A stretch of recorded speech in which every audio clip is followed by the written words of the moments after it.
This episode is brought to you by the Innovative Leadership Institute, working with companies that recognize the need to upskill their leaders and transform their organizations. We help executive teams prepare for accelerated uncertainty by creating the foresight needed to stay competitive and transforming organizations to become future ready. If you'd like to discuss how we can help prepare your organization for tomorrow, please visit innovativeleadership.com and click Contact Us.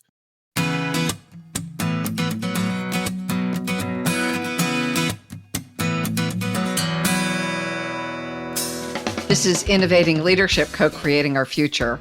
I'm your host, Maureen Metcalf, the founder and CEO of the Innovative Leadership Institute, where we help leaders be future ready.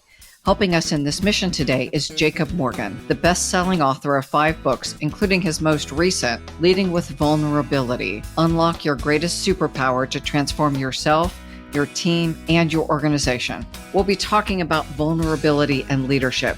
Jacob, we're really glad you joined us today. Thank you so much for having me. I'm looking forward to it. Me too. So let's talk about vulnerability. It's an interesting topic because for many of us, we were kind of taught not to be vulnerable. Tell us why we should change how we're thinking about this.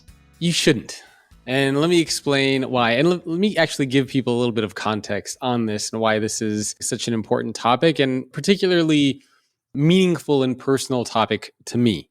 My parents came from the Republic of Georgia, and for those not familiar with it, it's a tiny, tiny country that used to be occupied. It's part of the former USSR. And that's where my parents grew up.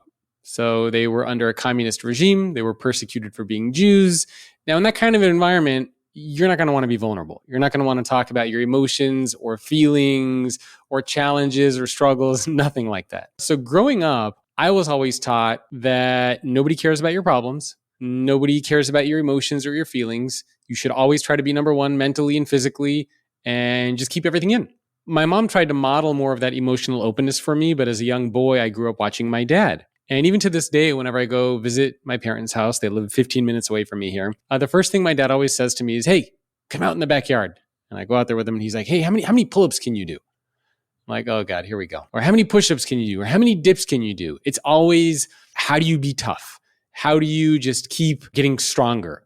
So that was my model growing up, as you can imagine. No vulnerability, no feelings, no emotions of any kind. The pivotal moment for me came a couple of years ago when I was standing in my bathroom. I was brushing my teeth. This was probably 7:30 in the morning or so. And all of a sudden, I start feeling really weird. And my heart starts beating really quickly. My vision gets blurry. I'm overcome with this feeling of dread and panic. I'm thinking I'm having a heart attack, thinking I'm going to die. Long story short, I end up getting an appointment to go see a doctor. And this was during the height of the pandemic. So it took me a couple of days. And it was also during the holidays. So I went to urgent care. They didn't want to see me because they had a line of COVID patients. And they basically said, "Are you dying?" And I said, I don't know. They're like, "Sir, we're filled." So it took me a couple of days to get to go see a doctor. I go see a doctor. They check my heart. They're like, "You know what? You're totally fine, but you might want to go see a different kind of doctor." And she's pointing at her head, intimating I should go see a therapist. And I'm sitting there thinking like, you got to be kidding me. Me go see a therapist? Like, have you met my dad? Like, that's not, that's not okay in my household. So of course, a couple of days later, I'm sitting talking to a therapist. And after a couple therapy sessions, it became very clear that what had caused these series of panic attacks for me was the very fact that I had committed to write a book about vulnerability, which is something that was very foreign to me. Because my body, my soul, my heart, my brain was like, "What are you, crazy? You're like the least vulnerable person in the world. And now you're going to write a 275-page book about vulnerability where you're going to talk about this stuff and explore it in detail? Are you out of your mind?" And I had a series of panic attacks. Thankfully, I haven't had that in a little while, but it's a very terrifying and scary experience. From that, I started to realize that not only do we in general struggle with vulnerability, but it's a different way to think about it inside of our organizations. We all know what it feels like to be vulnerable, and we all know what it means to be vulnerable. And in our personal lives with friends, with family members, it kind of makes sense, right? Because you want to have close relationships, you want to have people around you that you can trust, and you can't do that without being vulnerable with them. But then I started to wonder, well, what about inside of our organizations where we have a different dynamic? where we have a little bit more of a hierarchy, where we are dependent on each other to get tasks done, where there's deadlines? Is vulnerability still the same? Like, can we just take it from our personal lives where that dynamic doesn't exist and throw it into our companies? And then I started to wonder, well, what if you're a leader, a current or aspiring leader inside of a company? Now you're responsible for the lives of people. Now you're responsible for the dollars and cents. Can you really just take that same concept of vulnerability and apply it? So I interviewed 100 CEOs. I surveyed 14,000 employees. And even when I wrote my previous book, The Future Leader, the theme of vulnerability came up quite a bit. As I continued to interview CEOs, I realized that they were, and leaders in general, were faced with a pretty big conundrum. And I'd be curious to get your thoughts on this. I'm sure you've seen this as well. On the one hand, these leaders would say, well, my employees want me to be strong and competent and confident. They want me to be a visionary. They want to know that I can get them out of a tough jam. They want to know that I can come up with new ideas and problems and really, steer the ship. But on the other hand, my employees want me to talk about my personal life, my failures, my mistakes, my challenges, all the things I'm struggling with. So how do I reconcile these two seemingly opposing perspectives? On the one hand, I'm supposed to be this great visionary, strong, confident, competent leader. But on the other side, I'm supposed to talk about all of my weaknesses and challenges. Like, how does that make sense? And what I've come to realize is that vulnerability for leaders is not the same as it is for everybody else. It's just not.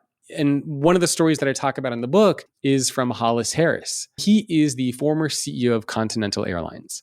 And the airline was struggling for a little while. And in August of 1991, Hollis Harris sends out a memo to his entire workforce of around 40,000 employees, I believe. And he acknowledges that the company is going through a tough time, that he's uncertain of what he should do, right? He's being vulnerable in this memo. And he ends the memo by saying, you should pray for the future of this company.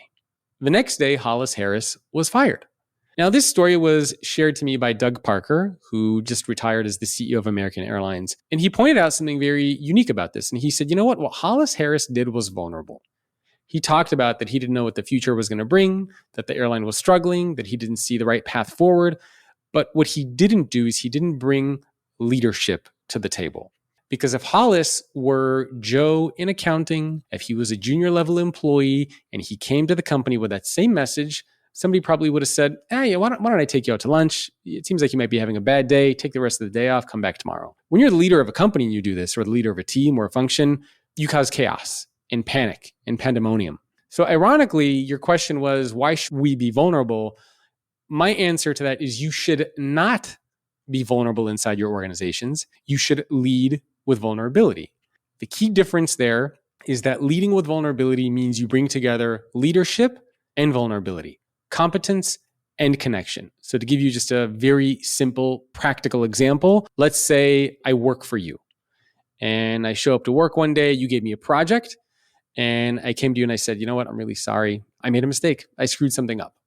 That's vulnerable, right? We talk about that in the context of organizations. You should be able to talk about your mistakes.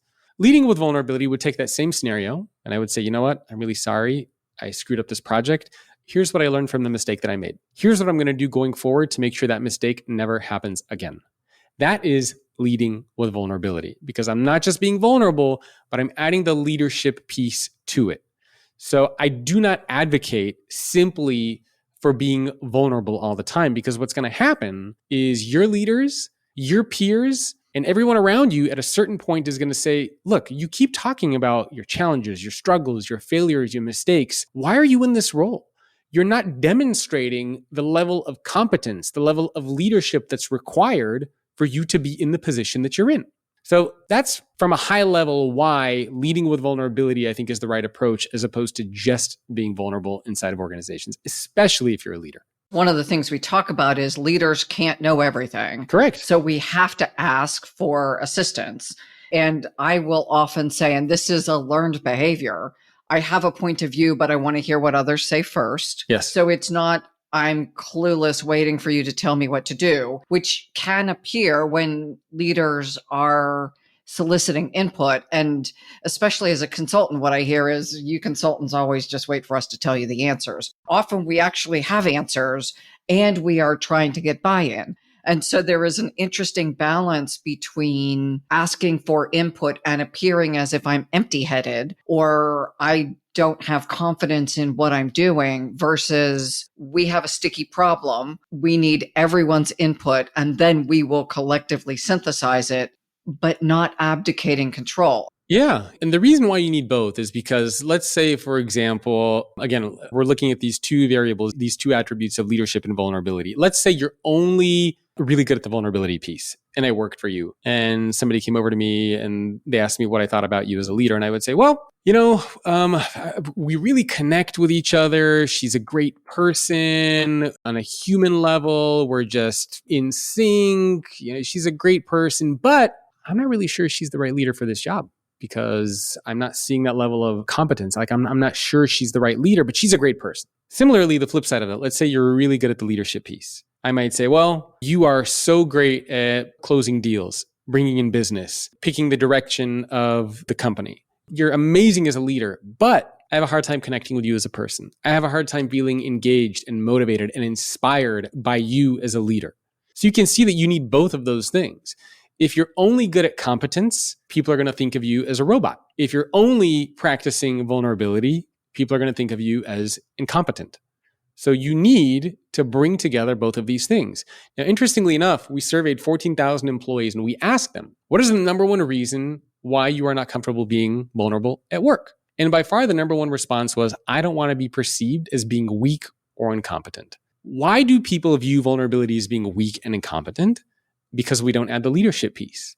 Of course, if you show up to work and you only talk about the mistakes, the failures, the challenges, the struggles, yes, over time, people will view you as weak and incompetent. But if you demonstrate the leadership piece, what you learned, how you're getting better, what you're trying to do to improve, you eliminate that element of being viewed as weak and incompetent because you're demonstrating that level of competence. One of the CEOs I interviewed, Steve Bilt, he's the CEO of Smile Brands, 7,500 person dental company. And he gave me this analogy and he said, if you are in sixth grade and you keep showing up to sixth grade asking about fourth grade math, eventually your teachers and the other students in the class are going to say, hey, I'm not sure if you know, but this is sixth grade. If you're asking about fourth grade math, maybe you should go back down to fourth grade. However, if that same situation occurs and you're asking about fourth grade math in sixth grade, and now you're saying, well, you know what? Now I have a coach. I have a tutor that I'm going to be working with after school. I'm going to be staying after school extra to talk to the teacher to get help. Instead of just doing 10 of the homework problems each time, I'm going to do 20 to try to get better. You're demonstrating the leadership. You're demonstrating the competence. So you won't have that same perception of, oh, Jacob doesn't know what he's doing. He's just asking about fourth grade math. Instead, it's going to be, Jacob might be a little bit behind, but he's clearly demonstrating that he's trying to close the gap.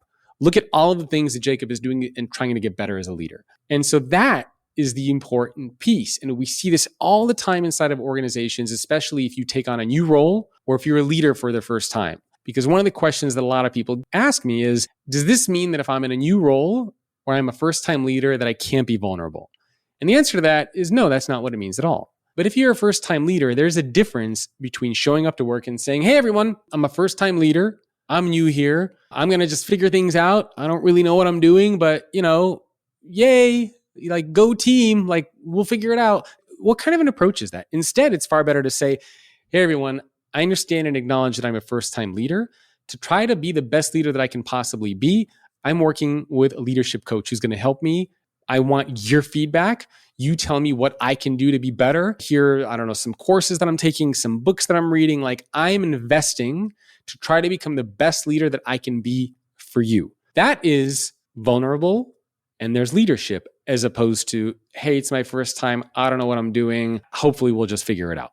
Do you find that what's required as far as confidence and competence is different when we are supervising different levels? And by that, I mean, often people junior in the organization seem to look to their boss and expect expertise. At the more senior levels, there's an acknowledgement that we don't know everything. And there's almost an increased expectation of vulnerability linked to desire to collaborate, not just vulnerable to be vulnerable, but hey, Jacob, you know more about this than I do. Let's bring our skills together. Again, being leaderly and acknowledging I don't have all the answers. Interestingly enough, I mentioned we surveyed these 14,000 employees and we looked kind of cross-functionally at different seniority levels. And what we found is that the more senior you become inside of an organization, the less likely you are to acknowledge your failures and shortcomings and show a willingness to be emotionally vulnerable. And this is going from manager to mid-level manager to senior executive. And the drop-off is rather significant. So again, the more senior you become, the less likely you are to show a willingness to be emotionally vulnerable. And the less likely you are to acknowledge your failures and your shortcomings. And on the one hand, you could see why this makes sense, right? Because the more senior you become, the stereotype is, well, you're, the senior manager, you're an executive. Why should I acknowledge my mistakes and failures? Like, look at the position that I have achieved. Clearly, I got to this position because I know what I'm doing, and you don't. And so we see that a lot inside of organizations where the more senior you become, the more vulnerability starts to plummet. And this is actually a little bit of a scary thing. And I think one of the important trends that this book will try to reverse over time, because it's not to say that the more senior you become, the more vulnerable you should be. I think vulnerability should be accepted across the board. But even when we surveyed employees and we asked them, inside of your company, is vulnerability perceived as a strength or a weakness? We had something like 34% of employees say that they didn't even know if vulnerability is perceived as a strength or a weakness. That's more than a third of employees inside of organizations who don't know how vulnerability is going to be received. And so if you don't know how it's going to be received, you're not going to do it. So there is a huge gap in terms of what we're seeing inside of organizations when it comes to vulnerability. Which seems dire. Yeah. If I am unwilling or unable or just blind to my own shortcomings, that presents a significant risk for the organization. Yeah, it's huge. When we did the survey and I teamed up with DDI on this as part of their leadership forecast that they do every year, one of the things that we looked at are these 13 attributes of highly successful leaders. And the 13 attributes we kind of split them up into what you could call more like traditional leadership behaviors and emerging leadership behaviors. Traditional leadership behaviors are things like maintaining trust and confidentiality, sharing your thoughts and rationale for a decision, like things that have pretty much been standard in the leadership realm for many, many, many decades. The emerging attributes were things like acknowledging your failures and shortcomings, talking about vulnerability, inquiring about somebody else's well-being, those types of things. Again, what we found is that the more senior you become, starting from the manager level, the more you practice these kind of traditional leadership attributes and behaviors, and the more these emerging ones start to go down. And when we look at all of just the attributes as a whole, there was 13 of them. The two that scored at the very bottom were showing a willingness to be emotionally vulnerable and genuinely acknowledging failures and shortcomings. And the one right above that, in third from last, was inquiring and cares about my well-being. And so really what that shows us is that in general, inside of organizations, we're very focused on the traditional aspects of leadership. You're keeping information confidential.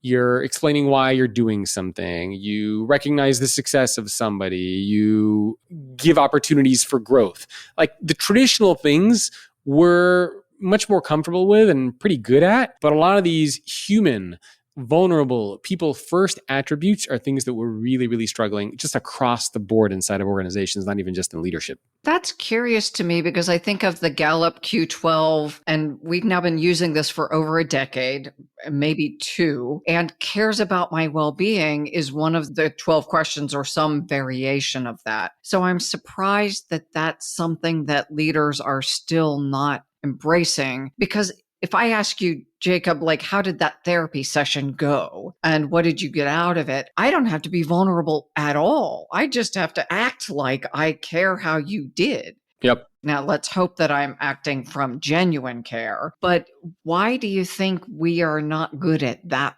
one? Well, you kind of answered the question a little bit there. And there's a difference between being genuine versus just asking. To give you kind of another classic example, right? If you're asking somebody for help, you can ask in a way that's vulnerable and you can ask in a way that's not vulnerable. So I can come to you and I could say, hey, can you help me out with this really quick? And it's a general request, or I could even do it more like a demand. And I could say, hey, can you do this for me, please? I'm asking you for help. It's a little bit more of a directive than anything. Or kind of the vulnerable way that you can ask is, hey, you know what? I'm really behind on this. I'm kind of struggling to meet my deadline. Can you please do me a favor? Can you help me out with this? I would really appreciate it. That's more kind of a genuine way and a vulnerable way to ask for help. We, in general, as human beings, are pretty good at knowing when somebody is being genuine versus when they're checking off the box. When somebody's just saying, hey, how's it going? You're like, well, you're kind of asking me how I'm doing, but I really don't believe that you care. And that's why oftentimes when people say, hey, how's it going? What do we always say? Good. Fine. It's great. Right? That doesn't seem like a genuine, authentic, caring conversation. If my wife asks me, hey, how's your day going? I know that she cares, and I'm not going to say good. I'm going to say, well, it was kind of a long day, or it was great. I closed the deal, or it was stressful. Like, I'm going to be genuine back with her. And I think this is one of the things that we struggle with inside of our organizations is to come from that genuine place. And that does require vulnerability. So we always assume that vulnerability has to deal with something negative. It always has to deal with talking about a mistake or a failure or a challenge. But there are a lot of things that can make us feel vulnerable. Giving a compliment can be vulnerable. Receiving a compliment can be vulnerable. Listening to somebody can be vulnerable. I mean, one of the things that I struggle with is even on that positive side, right? If somebody gives me a compliment, if they liked a speech or a book, I have a hard time showing authentic, vulnerable appreciation. Somebody says, hey, I really like your book or your talk. And I say, oh, great, thanks. I have a hard time saying, oh, thank you so much. That really means so much to me. I appreciate that. Same thing when it comes to compliments. I have a hard time giving genuine compliments. I have a hard time saying, hey, you know what? I really wouldn't have been able to do this without you. Your work means so much. I really appreciate it. Thank you. It's always just kind of like, hey, thanks. And I think the other people know that it doesn't have that same level of genuineness behind it. Jacob, why is it hard for you to give a compliment? That's curious to me. That's a good question. I mean, for me, because it's vulnerable, right? For me, that is a sign of being vulnerable, and it's just a hard thing for me to do. Vulnerability in general is this idea of doing or saying something that exposes you to the potential of emotional harm. And so for me, and again, this is probably partially how I was raised and how I grew up, but I was always taught that you're not supposed to do that you shouldn't genuinely let people know how you're feeling, because they might look at you and say, oh, wow, that really meant a lot to Jacob. I wonder if he's kind of an emotional person there. Like, what's going on? But, probably subconsciously, that's what's going on in my mind. So I try very much, and I'm trying to get better at it. But my default is always to just be the professional, the business-oriented version of me, as opposed to kind of letting more of that human version in. And I'm not the only one that struggles with this. I interviewed a couple of CEOs. One of them was the CEO of Mr. Cooper, Jay Bray, the chairman and CEO of Mr. Cooper Company. They're a home loan service company, around 9,000 employees. And he was telling me that one of the things that he struggles with the most is celebrating, because he too came from a household where there was no celebration. Like, if you had a win, it was kind of like, great, on to the next thing. There was no time to take a step back and say, oh yeah, let's celebrate. You got a win, you got a success, great job. And so he struggles with that. He's not good at it. And, when his team gets a win, when his company gets a win, he has a very hard time. It's very vulnerable for him to genuinely take a step back and kind of celebrate. So different things make us feel vulnerable. And that's why one of the things I have in the book are 10 vulnerability signs. Those are the common ones that emerged from my CEO conversations, but some of them can be positive and some can be negative. Can you give us some insight into what some of those signs are? Sure. Yeah. These could be different depending on who it's for. And some people who are listening and watching this might even come up with some other signs that maybe they identify with, but I can give you a handful of some of the common ones. Asking for help, very common one. Genuinely asking for help, not asking for help in the sense of like giving a directive, which is really an order disguised as an ask for help, but genuinely asking for help. Being in a tough situation. And this is the only one, I think, from the 10 that doesn't require a direct interaction, but being able to spot when somebody is in a tough situation and knowing that they're vulnerable. So for example, we're at the same company and you are now working for a manager who has a reputation for just being a brutal, tough, bad manager, and you just got put onto that team. Me knowing that that has happened to you and thinking, wow, she must be feeling vulnerable because of the position that she's in, or he might be feeling vulnerable. Like, that's a sign of vulnerability. Showing sincere emotion of any kind is a sign of vulnerability, whether it's good or bad. That's a huge one. Sharing personal information Could be something about your family, whether it is something that's going on, a divorce, a health scare, anything like that could be a sign of vulnerability. Now, the important thing to remember with these signs is it doesn't always mean that the other person is vulnerable, but it's a sign to look out for. It's kind of like if you're driving and if you've ever driven through a canyon or through any kind of mountains, sometimes they have that sign that says, beware of falling rocks. It doesn't mean that there's rocks literally falling on your head as you speak, but it's one of those things where like, hey, you're kind of going through this area and you should just be on the lookout in case something like that happens. So the same idea with these vulnerability signs. It's sort of like, hey, somebody's asking you for help. They might be in a vulnerable spot. So just be a little bit more attuned, be a little bit more empathetic, be a little bit more sensitive to the conversation. Just kind of, keep your feelers out there to try to see if this person is feeling vulnerable. Same thing for talking about risk or uncertainty or listening or sharing a personal challenge or struggle. It's sort of being attuned and saying, well, that person just told me about their kids or their spouse. They might be feeling vulnerable. So these signs are, I think, very important to pay attention to. This seems like a really important point to then say when someone is vulnerable, there's an expectation that I meet them with corresponding vulnerability, empathy, some emotion other than, yeah, fine. Yes, for sure. Empathy is a big part of that. So one of the people that I interviewed for my book, he has a nickname, Dr. Love. His name was Paulzak, Dr. Paulzak. And he did a lot of interesting research on this in terms of vulnerability. He was doing a lot of blood tests and looking at actually what's going on in the body and in the brain when these things are happening, when we're actually vulnerable. His research on this was pretty interesting because what he found is that when you are vulnerable, what starts to happen is you release oxytocin. Mm-hmm. And oxytocin is a happy chemical. It's a good chemical. It's a chemical that creates a lot of connection. What starts to happen is a few different things. Number one, causes a reduction in physiological stress. So meaning people around you become more comfortable. So if you're kind of in a tense spot and you're vulnerable, you release oxytocin, you kind of calm things down a little bit. It reduces a little bit of that physiological stress. The second thing that it does is oxytocin increases the capacity and capability for empathy in the other person. And what that does is it allows the other person to be more connected to you. And even in that situation, even if that person is not able to be vulnerable themselves, it puts them in a position where they can try to help you. So for example, the situation of, I'm asking you for help. If I'm being vulnerable with you and I'm asking you for help, at the very least, if you don't say, oh, let me do that for you, let me help you, right? Creating that connection, at the very least, what it'll do is it will allow you to say, maybe I can't help you, but I know somebody who can. Let me connect you. So it creates that level of connection, that level of empathy, and it makes the other person want to help you, right? To try to see you succeed, to try to get you to do better.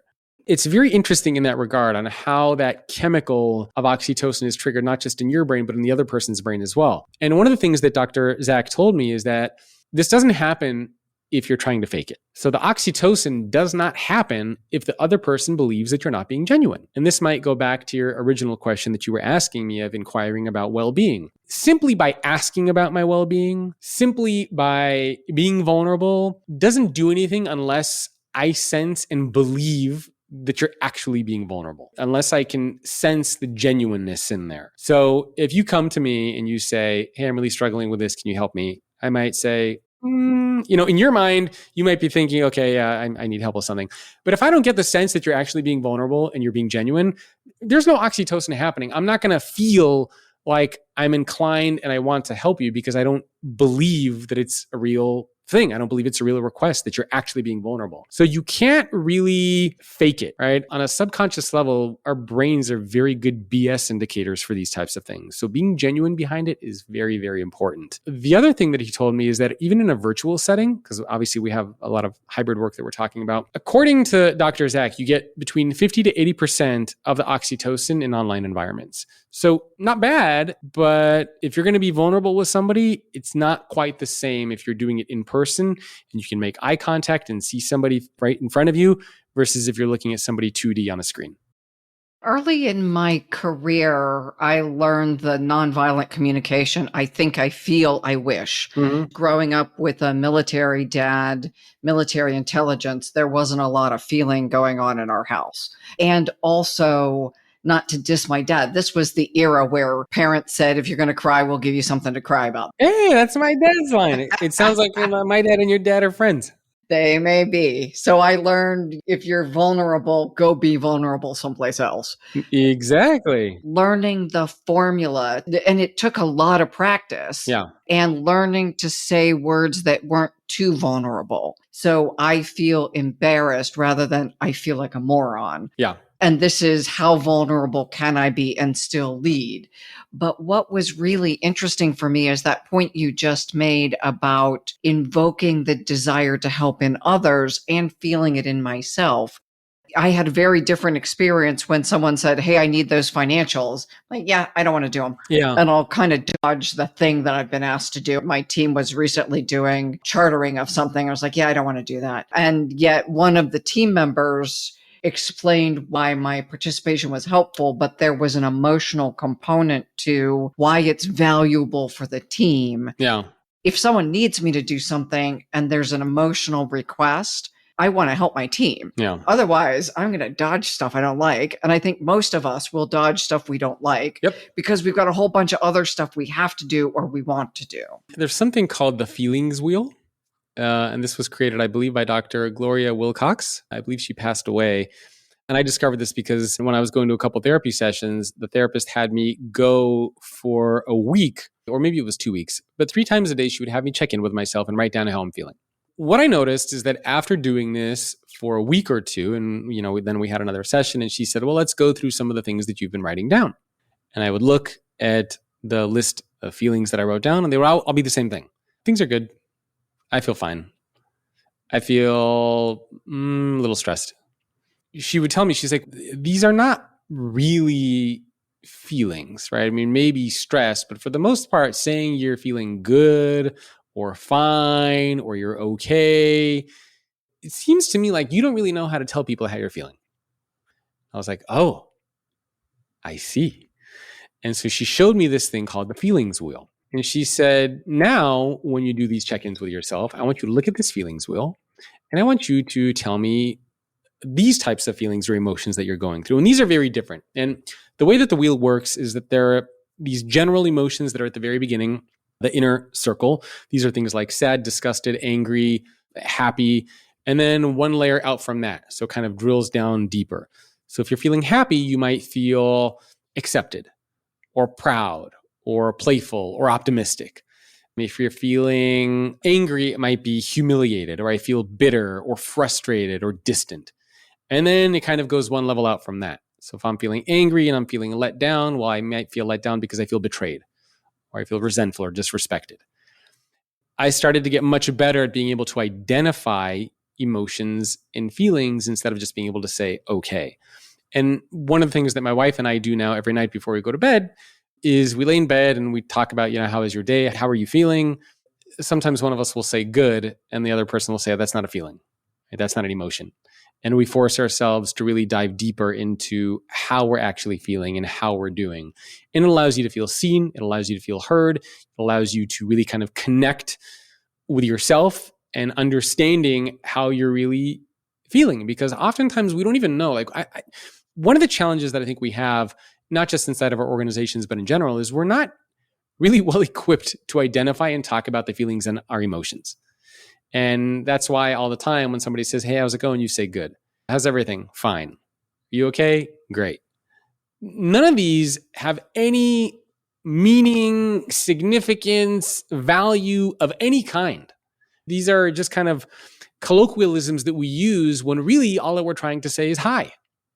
Hi, hi. Right? That's really what we should be saying instead of saying, how's it going or how are you feeling? Because most of the time, we're not asking it from a genuine place and we're not giving a genuine response. So if you really just mean to say hi, then just say, hey, and that's it. Be done with it. So the feelings wheel, anybody can Google it. I found it to be a very useful tool personally, and I think a lot of people will get value out of it. You just said something that really sparks a question. That idea that my lack of vulnerability with others isn't because I'm withholding. It's because I'm not being vulnerable with myself. And so let's talk about why it matters to be vulnerable with myself and the idea of leading self so I can lead others. That is a very crucial element. And part of it is, again, being able to identify these emotions and feelings yourself. We know when we feel bad, but oftentimes we might not be able to identify either what's making us feel bad, what was the event that happened, or what's the real emotion that we're feeling. And so sometimes I have this happen with friends too, right? I mean, you have an unpleasant interaction with a friend, maybe somebody shows up 2 hours late for something that you were hosting, and you just feel angry. Angry is kind of like the superficial emotion that's there. And if you dive deeper, you say, well, I feel let down. I feel humiliated. I feel disrespected. I feel betrayed. I feel resentful. And when you can start to identify these things and then convey those things to somebody else, it kind of drops everyone's guard. Like if I talk to a friend of mine and I say, you know what? You showed up late. I am so damn angry with you. That's more of a confrontational feeling and an emotion. It's more of an aggressive feeling and an emotion. But if I were to go to my friend and say, you know what? I feel honestly really betrayed. I feel humiliated. I feel disrespected. That is much more of a vulnerable, deeper feeling where the other person might say, oh, wow, I didn't mean to humiliate you. I didn't mean to disrespect you. And so being able to understand those feelings and emotions is crucial, not just for ourselves, but also because how we communicate it with other people, I think will make a huge, huge difference in the interactions and the relationships that we have. And one of the ways that I think that you can practice this is you do the same practice that a therapist gave me, right? Look at the feelings wheel, look at those different emotions that are on the list and check in with yourself on a regular basis or check in with your spouse, your significant other, and try to get better at really pinpointing what those emotions are instead of using generalities like I'm angry or I'm okay. Now, the other important piece of this is being able to have a certain level of self-compassion. So one of the researchers that I interviewed is Dr. Anna Bruck, and she did some really fascinating research on this. One of the themes that we looked at when I interviewed her was the importance of self-compassion for vulnerability. And the reason why this is so important is because if you're vulnerable and things don't go well, it's very tempting to beat yourself up. I have a tendency to do this. I play competitive chess. I play competitive racquetball. And if I make a bad move on a chessboard or if I lose a game of racquetball, my default is to be like, you are such an idiot. How could you do that? You freaking moron. When you do that, or if I'm vulnerable and somebody uses it against me, the default is, well, I'm never going to be vulnerable again. I'm never going to speak up again. I'm never going to show emotion again. When you talk to yourself in that way, it's not a very productive outcome. So what self-compassion does is it allows you to create kind of a safe space, as Dr. Anna Bruck said. It creates a safe place for you to land, where if you make a mistake, if you're vulnerable and it gets used against you, your language is going to be kind of like you're talking to a friend. It's okay. You tried. You learned. You can do better. What did you figure out about this situation? How can you do better next time? And that level of self-compassion, she found that when you have more self-compassion, you are able to be more vulnerable. But if you keep beating yourself up and you're negative and you're angry all the time, you're going to have a hard time being vulnerable because if it doesn't go well, you're just going to punch yourself in the face. The other piece of that then ties to resilience. There's a stat that 5 minutes of negative thinking creates 6 hours of physiological negative impact. Yep. So if I am not compassionate with myself, not only will I not be vulnerable, but I put myself in a place of over time being impacted physiologically and becoming ill. Yeah, absolutely. The negative aspect is a scary one, right? Because when you beat yourself up, and it's funny, sometimes if my wife and I ever get in an argument or we're bickering about something, which thankfully is happening less and less over the years, but sometimes I can say something stupid and her response to me will be, I know you're saying that because you're actually just not being kind to yourself right now. And she's always right. Right? Sometimes the dumb things that I say have nothing to do with her. It's because I'm beating myself up internally. And because I'm doing that, I say something stupid to her. And she knows. Right? She's very intuitive. She's very smart in that regard. She's like a little Yoda for the Morgan household. So she knows that I did not grow up in a house where vulnerability was commonplace, that it's not first nature to me, and I'm trying to work on it. So she knows that if I say something like that, it's really because I'm being mean to myself and then kind of taking it out on other people. So being able to spot that and focus on that positive self-talk for yourself is a critical element, not just for your personal well-being, but also how you lead inside of your corporation. As we think then about how leaders develop, we've talked about what is it? Why is it important? What's it look like for you? A little bit, what's it look like for me? Why it matters? And the feelings wheel. If leaders are saying, okay, this vulnerability thing may be worth a try, how would they start beyond the feelings wheel? One of the researchers that I interviewed is Elliot Aronson. He used to teach at the University of California, Santa Cruz, which is where I went to school. Go Banana Slugs. If any Banana Slugs are listening, strange mascot, I know. But he came up with this concept called the pratfall effect. And the pratfall effect is basically this theory which looks at the relationship between vulnerability and making a mistake versus being competent and being good at your job. What he found is that if you have a high level of competence, so you're good at your job, and you make a mistake or you're being vulnerable, what happens is that it adds to your perception of competence. It makes you more likable, and your perception is being more competent. You get kind of a bump, right? It increases. So you're already good at your job, and now people are saying, wow, Jacob's good at his job. Oh, he's also human. Like, wow, now he's really good at his job. He's really likable. However, the flip side of that is also true. If you're not good at your job and you're always vulnerable and talking about your mistakes, what it does is it reinforces your mediocrity. And so this is an important relationship for people to point out because it means that you cannot use vulnerability as a way to justify ongoing poor performance. In other words, there's no substitute for being good at your job. In a work environment, in a business environment, you have to be highly competent. If you're not, your vulnerability will reinforce your mediocrity. However, if you are good at your job, your vulnerability will give you a bump and make you seem more competent and even more likable. And I really wanted to stress this point because we hear and see a lot online of this idea of talk about your mistakes, talk about your failures. And I'm not opposed to that, but it misses a very, very important piece, which again is the leadership, the competence element in there. And so that's a critical point. So getting back to your original theme of where else do you start? I think there are a couple places people can begin. And you let me know if you want me to go through some of these things or not. So there are a few frameworks that I have in the book. One of them is identifying the type of a vulnerable leader you are. Then I have 8 attributes of vulnerable leaders. And then I have more kind of specific frameworks like the vulnerability wheel, which helps you decide when you should be vulnerable and when you shouldn't.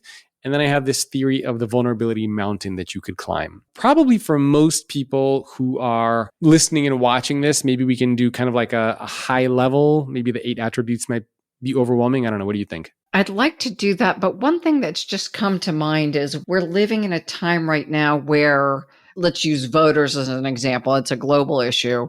Voters seem to be choosing leaders who are less vulnerable and more certain. It seems like there is some pendulum swing to, I want a leader who is not vulnerable. They're going to tell me everything's okay and they're going to do it with confidence and reinforce there's this now facade. No, you're right. I think there is a pendulum that's swinging. I'm glad that it's swinging. What we have seen, and this is even broadly beyond vulnerability, is that a lot of the power has shifted. It was swung into the hands of employees inside of organizations. In other words, organizations, leaders used to have all the power inside of a company. They would dictate all the rules, the terms, etc. Then post-pandemic, the pendulum wildly swung into employees to the point where and I would talk to several CEOs and leaders of teams and functions where employees were asking, they wanted equity in the company. They wanted to make more money than even their boss's boss wanted to make. And on top of that, they didn't even want to show up to the office. And it became so unrealistic, so exaggerated in terms of how much it swung into the hands of employees that it became not sustainable. And then what we started to see, a lot of layoffs start to happen and a little bit of a rebalancing, pendulum kind of swinging the other way. And I think that's a good thing. And it's not to say that we shouldn't treat people well, but when you get to a point where it has swung so much in the other direction, it almost felt like people just didn't want to work. And I talked to a lot of CEOs and a lot of thought leaders and authors, most of the time off camera, and they would say, yeah, it feels like people don't want to work. It's just too much has gone in the other direction. And that's why now we're starting to see it swing back in the other direction where people are like, we're going through a lot of layoffs. Who are going to be the first people that are going to get laid off? It's going to be the people who have negotiated for these ridiculous salaries, who have negotiated for these insane packages. Those are going to be the first people on the chopping block. because a company is going to take a step back and they're going to say, wait a minute, during the pandemic, we had to pay these unreasonable salaries. We could hire 3 people for what we're paying Jacob. Why is he here? And so now we're starting to see a little bit of a rebalancing and something a little bit more center-based. Now, how this plays as far as vulnerability goes, we absolutely do want leaders that are good at their job. I don't think we want invulnerable leaders. I don't know anybody who's saying, well, I just want to work for a leader who's good at his job that has no human component. But I think now, especially as we're going through a lot of turbulence, we're really starting to put extra emphasis on the good at your job piece. And it kind of ebbs and flows. Like, it's hard to say, for example, what percentage of a leader's overall capability should be focused on vulnerability, right? The connection, versus how much of it should be focused on competence. Both are important. I think it's sort of like a seesaw, right? It kind of ebbs and flows depending on what's going on in the world, what's going on in the organization. I think during the pandemic, it became very clear that the connection piece was on the upper end and the competence piece was on the lower end. Now we're getting post-pandemic. We're going through some tough economic times. Companies are going through layoffs. And so we could easily imagine why the competence piece is starting to become a little bit more important. It doesn't mean one or the other gets completely eliminated. You still absolutely need both. But as far as what that percentage is going to look like, I think it's constantly a dynamic thing. Now let's go back to the 8 elements that you recommended. Yes. So there are 8 attributes, and I can quickly go over what the 8 are. We don't need to do like a deep dive into each one, but I can give you kind of a high level of what they are. So there's 3 for the leadership piece and 5 for vulnerability. So the 3 for the leadership piece, number 1 is competence. Straightforward. You got to be good at your job. No substitute for being good at your job. I don't care how much you're doing these other things, you have to be good at your job. Second is self-confidence. Self-confidence is important because you need to have the belief in yourself that you can grow, that you can do things, that you can succeed. If you don't have that self-confidence, it hurts your overall leadership perception. And next is motivation. Motivation is the drive to actually do better and be better. So for example, if I come to you and I say, I made a mistake, here's what I learned from that mistake, here's what I'm going to do in the future to make sure I don't make that mistake again. Motivation is what actually gets me to do that thing that I said I'm going to do. It's one thing to say it, it's another thing to do it. Motivation is what gets you to do it. I'm going to work with a coach. Motivation is what gets you to work with the coach, right? So that's important for the leadership piece. It's sort of like put your money where your mouth is. It's one thing to talk about it, it's another thing to actually do it. Then there are 5 for the vulnerability piece, the connection piece. 1 is integrity. Integrity is being moral and honest, doing the right thing, how you behave. It's just as easy, or it's just as relevant, the things that you say yes to as it is the things that you say no to. So integrity is very important. Authenticity. A lot of the times people confuse authenticity and vulnerability, but they're very different. You look at somebody like Jack Welch, you look at somebody like Steve Ballmer. They were arguably both very authentic leaders. They had no problem cursing you out, throwing a chair or a computer across the table, screaming at you, almost getting into physical altercations with you. They were authentic. They were not vulnerable. Authentic basically means being a single version of you. Next, we have empathy. Empathy, seeing things from somebody else's perspective, putting yourself in somebody else's shoes. Self-compassion, which is one of the things that we talked about. Positive self-talk, giving yourself a safe place to land, not beating yourself up. And self-awareness, which is really about understanding your strengths, your weaknesses, and how other people perceive you. So those are the 5 for the vulnerability piece. And again, we went over the 3 for the leadership piece. Really, the way that you can think about these things is when you bring together these 8 attributes, it's really what allows this power of leading with vulnerability to come to fruition. So if you can practice and bring together all of these 8 things, it's kind of like if anybody's ever seen the Marvel movies like the Avengers, and they all have those different Infinity Stones, and you bring together those Infinity Stones and they unlock this massive power. That's what these 8 attributes are. You bring them together and it unlocks this massive power, this massive transformative power that you can possess as a leader. So those are what those 8 attributes are. In the book, do you talk about, say, I don't have authenticity, or I have the negative side that I yell at people, but no empathy? So yeah, I'm good at yelling. Do you have recommendations for how do I get better? Yes. So one of the things that I try to do, and this is just not for these attributes, for everything in the book, it's filled with the stories and quotes from the CEOs that I interviewed. So you can hear directly from them what they say, their challenges, their struggles, and also has some data points in there too. And it gives action items for each one. It gives you kind of an overview of what these 8 attributes are. So yes, I mean, you could probably write a whole book about each one of these attributes, but I tried to do my best to give people something to work with. What other tools are in the book that listeners should be aware of that are a must? Like, I must get this book because Jacob does this thing in the book and it's unique. There are a few things. Number one is I think the book does a very unique job in terms of bringing together both quantitative and qualitative data. So there's a lot of leadership books that have been written, and I'm sure you read many of them, and you probably can relate to this. But one of the challenges that I hear from a lot of people is that a lot of leadership books are frequently written based on maybe 1, 2, 3 companies. How many books can we read about, oh, Microsoft is doing this, Google is doing this, Apple is doing this? Well, okay, but I'm not Google, I'm not Apple, I'm not Microsoft. Who else you got? So one of the things that I try to do by bringing together 100 CEOs across different industries and different geographies is to paint a more complete picture of what is going on in the realm of leadership and why leading with vulnerability is important. The second thing that I try to do, which I think is unique, is to bring in the survey data from the 14,000 employees, right? So trying to back everything up with data. I did this in my previous book too, but people really like hearing directly from the CEOs. And so I have a lot of their direct copied and pasted quotes and contributions and stories. And some of the stories are just ridiculously crazy that these CEOs have shared with me. So I'm excited for them to kind of get out in the world. One other framework or one visual that I think is very symbolic is the idea of a mountain. So the cover of the book is a character, somebody who's getting ready to climb this big mountain, and they're kind of looking up at the mountain. It's in the distance. It looks big and scary. What I always tell leaders is you have to build and then climb your own vulnerability mountain.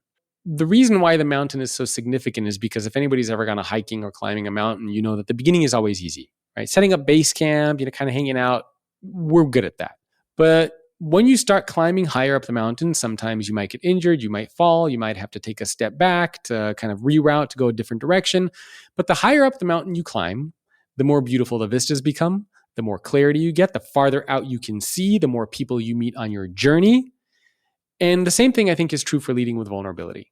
The higher up that mountain you climb, the more clarity you get, the more connections you get. So it's a very, very relevant metaphor there. So the best piece of advice for leaders is identify what's the peak for you. What is the big scary thing at that top of that mountain, the leading with vulnerability is, and what's at base camp for you? So maybe base camp for you tomorrow is, well, I can talk about what I did over the weekend with my family as a way to try to kind of create connection with people. Maybe what's at the top of that mountain is to talk about a personal challenge or a struggle. Right. So Jim Fitterling, the CEO of Dow Chemical, who's one of the CEOs that I interviewed, for him, the peak was coming out as gay to his entire organization. Right. He came out as being gay, I think, within the last few years. He was diagnosed with stage 4 cancer. He was told he was going to die. And he realized that he was not being authentic. He was not being his true self because he was hiding the fact that he was gay from everybody that he was working with. And so that was the peak of his mountain for him. It's like letting everybody know who he is. And he told me at first that he was very scared to do this. He thought he was going to be judged. He thought that people would turn their backs on him, that it wouldn't be received. He was very nervous to do this. And so he started small. He talked to his executive team and his board, and then slowly started to share this with everybody and found that everybody opened their arms to him. They were accepting. They were welcoming. They were appreciative. They honored him. And it was a very positive experience for him to go through that. So oftentimes, when we think of leading with vulnerability, we assume and imagine the worst case scenario when oftentimes what's far more likely is the best case scenario. So build that vulnerability mountain and start to climb it day by day, week by week, and month by month. You'll make mistakes along the way. You'll probably get pushed down the mountain sometimes. But as the president of Microsoft in North America told me, she said that it's the most important and rewarding thing that any leader can do. What is your vulnerability peak that you're working toward? If you'll be that vulnerable with us. My vulnerability peak is probably more with family, getting better at talking about emotions and feelings with family, specifically with my mom. My dad is super tough. He's, doesn't like to talk about or share anything emotional or physical. Like, he was recently sick. He had a terrible cough. And I would say, "Hey, Dad, how's it going?" He's like, "You just asked me yesterday." All right. That's kind of the response that I get. So trying to create a better relationship and more connection with my dad, I think, is kind of the peak for me, and creating those better personal relationships and doing a better job at being more vulnerable with friends and family. That's kind of the peak, the scary thing for me that I'm trying to do a little bit each day. Beautiful. Thank you for sharing that. So give us the name of your book again, where people can find more information about you and the book, and contact information, LinkedIn. Sure. Yeah, that would be great. Thank you.